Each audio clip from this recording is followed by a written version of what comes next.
Ada orang misalkan dia mau berkorban bukan dengan jenis hewan yang ditetapkan oleh syariat. Yang ditetapkan oleh syariat hanya ada 3: onta, sapi, kambing. Seandainya ada orang mau berkorban dengan kuda atau dengan ayam, maka menjadi bid'ah. Menjadi bid'ah walaupun dia sembeli 1000 ekor ayam, nggak ada gunanya. Bismillahirrahmanirrahim. 6 sisi pandang untuk mudahnya kita mengenal bid'ah. Sebelumnya, para ulama menjelaskan bid'ah itu terbagi menjadi 2.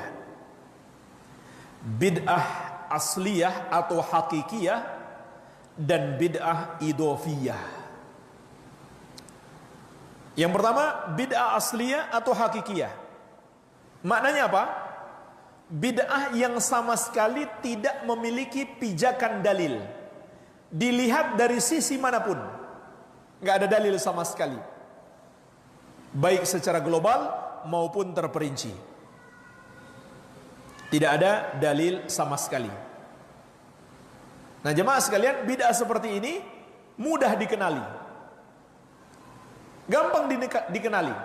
Contohnya kalau ada orang yang membuat lafaz-lafaz zikir sendiri, lafaz zikir sendiri atau salawat sendiri yang tidak terdapat di dalam Al-Quran dan Sunnah, seperti mereka ciptakan salawat nariyah dan lain-lain. Nggak ada pijakan dalil sama sekali, maka mudah kita kenali itu adalah bid'ah. Yang kedua, bid'ah idhofiyah. Artinya bid'ah yang disandarkan kepada dalil. Maksudnya di satu sisi berdasarkan dalil, tapi sisi lain tidak berdasarkan dalil. Inilah yang sulit dikenali dan sulit dipahami oleh orang. Kenapa disebut bid'ah? Makanya jemaah sekalian, para ulama menjelaskan ada 6 sisi pandang untuk mengenal bid'ah idhofiyah. Yang pertama, dilihat sebab melakukan ibadah. Contohnya jemaah sekalian, sholat tahajud. Sholat tahajud ada dalilnya tidak?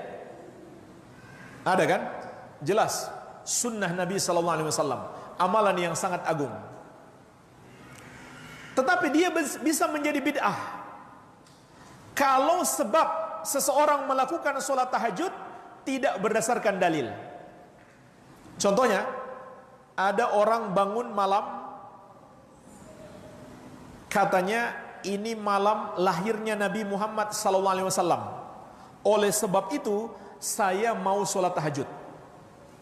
Maka saat itu sholat tahajudnya menjadi bid'ah. Kenapa? Sebab dia melakukan amalan tidak ada dalilnya. Bukan sholat tahajudnya yang salah, tapi sebab dia melakukannya itu yang salah.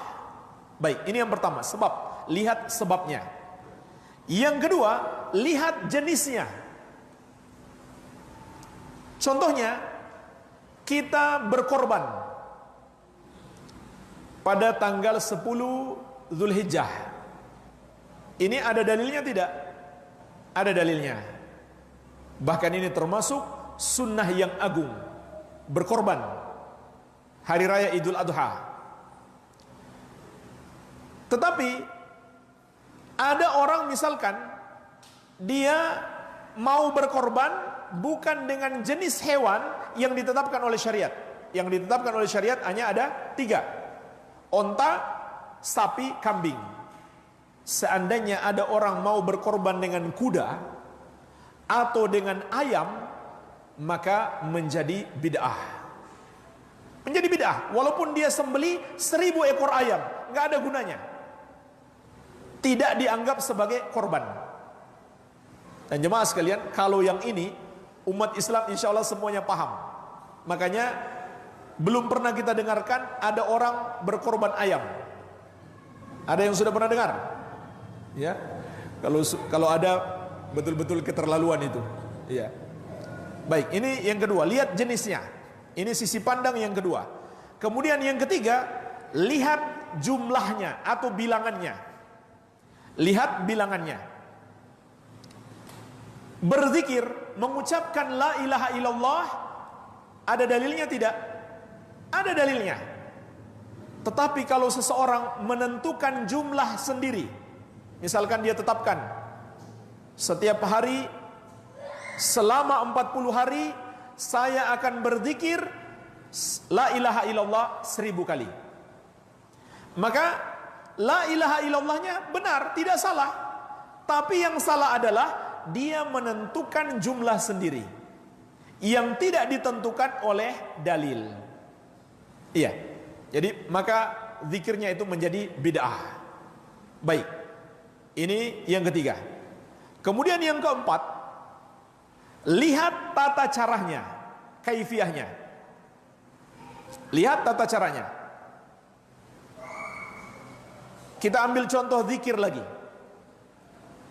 Berzikir itu adalah ibadah yang sangat agung.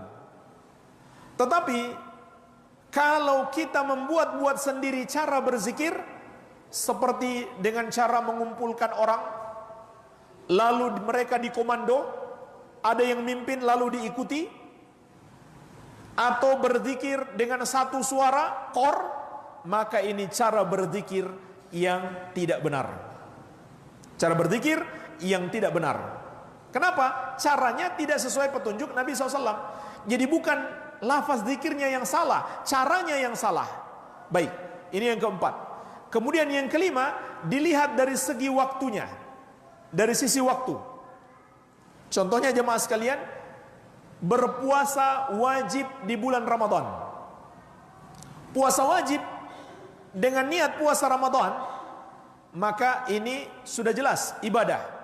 Seandainya ada orang belum masuk bulan Ramadan, dia berpuasa duluan, maka tidak sah puasanya, karena waktunya tidak sesuai.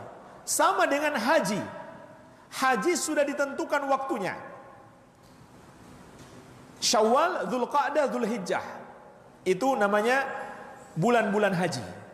Kalau seandainya ada orang pergi haji di bulan Ramadan misalkan, maka tidak sah hajinya. Walaupun bulan Ramadan bulan yang mulia. Iya. Tapi ada itu. Pernah dulu ada. Katanya cendekiawan muslim. Dia berpendapat daripada berdesak-desakan, kita rubah saja waktu haji. Ya, subhanallah. Maka walaupun dia haji amalan yang agung, tapi tidak sesuai waktunya, maka hajinya adalah bid'ah, tidak diterima. Kemudian yang keenam, lihat tempatnya. Tempat ibadah. Contohnya iktikaf itu tempatnya di masjid. Kalau seseorang beriktikaf di rumah, maka itu amalan baru. Begitu pula haji, tempatnya di Makkah, di Ka'bah, di Masjidil Haram. Begitu pula di Masyairil Haram, di Arafah, di Muzdalifah, dan lain-lain. Kalau ada orang merubah tempatnya dan dia niat beramal haji, maka tidak sah. Dan itu termasuk bid'ah. Dan faktanya ada. Ada di Sulawesi berhaji ke Gunung Buah Karaing. Iya. Maka ini menjadi bid'ah karena tempat. Baik, ini jemaah sekalian 6 sisi pandang untuk mengenal bid'ah idhofiyah.